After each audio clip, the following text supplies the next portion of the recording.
यह केवल एक मंदिर नहीं, यह आस्था की विजय है। यह केवल ईंट पत्थरों का ढांचा नहीं, यह करोड़ों हिंदुओं की सदियों पुरानी प्रतीक्षा, संघर्ष और बलिदान की गाथा है। यह भारत की आत्मा का प्रतिबिंब है। राम मंदिर की यह कथा सिर्फ धार्मिक नहीं, यह सांस्कृतिक, ऐतिहासिक और भावनात्मक है। आइए जानते हैं इस यात्रा को पूरी सच्चाई के साथ। अयोध्या उत्तर प्रदेश का एक प्राचीन नगर, जहां गूंजती है वेदों की ध्वनि, जहां बहती है सरयू की निर्मल धारा और जहां जन्म लिया त्रेता युग में भगवान श्री राम ने। राम जो सिर्फ एक देवता नहीं, एक विचार है, एक संस्कृति है, जिनका जीवन आदर्शों का प्रतीक है। अयोध्या सिर्फ उनका जन्म स्थान नहीं, करोड़ों लोगों की श्रद्धा और पहचान है। पुराणों, रामायण और वाल्मीकि की वाणी से यह प्रमाणित है कि यही वह स्थान है जहां राजा दशरथ के महल में भगवान राम का जन्म हुआ था। इस स्थान को लेकर हिंदुओं की पीढ़ियों से आस्था जुड़ी रही। सन 1528 में मुगल शासक बाबर के सेनापति मीर बाकी ने अयोध्या में एक मस्जिद का निर्माण कराया, जिसे बाबरी मस्जिद कहा गया। हिंदुओं का मानना था कि यह मस्जिद भगवान राम के जन्म स्थान को तोड़कर बनाई गई थी। तभी से इस स्थल को लेकर संघर्ष की नींव पड़ गई। 18वीं और 19वीं शताब्दी में कई बार हिंदू और मुस्लिम समुदायों के बीच संघर्ष हुए। ब्रिटिश शासन के दस्तावेज बताते हैं कि दोनों समुदाय इस स्थान को अपना मानते थे।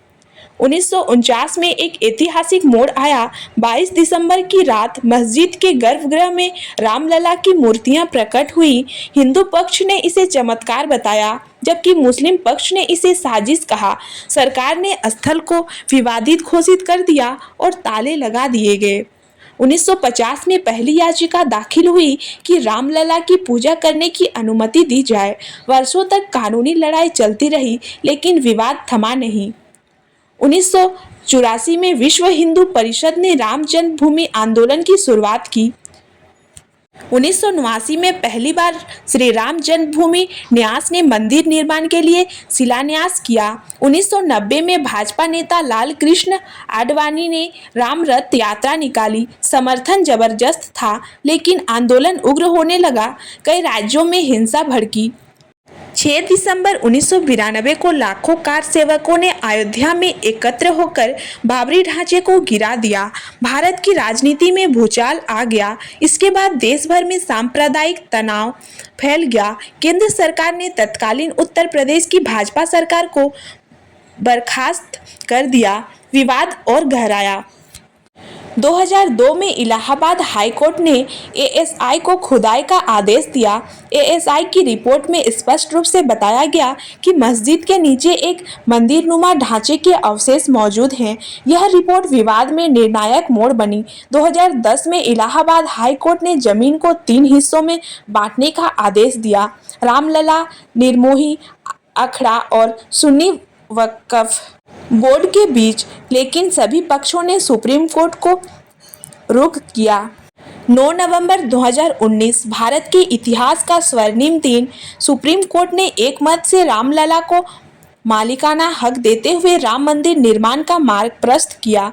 अदालत ने माना कि विवादित ढांचे के नीचे गैर इस्लामिक ढांचा था और मुसलमान अपने दावे को प्रमाणित नहीं कर सके। सुप्रीम कोर्ट ने मुसलमान पक्ष को अयोध्या में 5 एकड़ वैकल्पिक भूमि देने का आदेश दिया।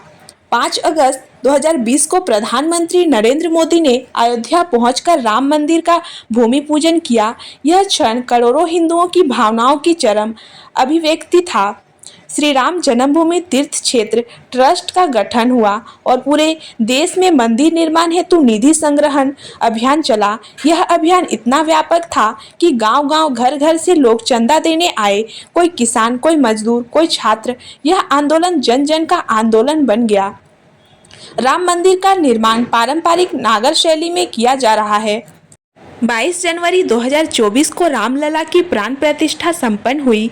भारत में दीपावली जैसे उत्सव मनाया गया। देश विदेश से लोग अयोध्या आए। मंदिर राष्ट्र की आस्था का तीर्थ बन चुका है। राम मंदिर केवल एक मंदिर नहीं है, यह सांस्कृतिक पुनर्जागरण का प्रतीक है। यह सिद्ध करता है कि भारत एक ऐसा राष्ट्र है जहां धर्म और आस्था के साथ संविधान और कानून की मर्यादा भी सर्वोपरि है।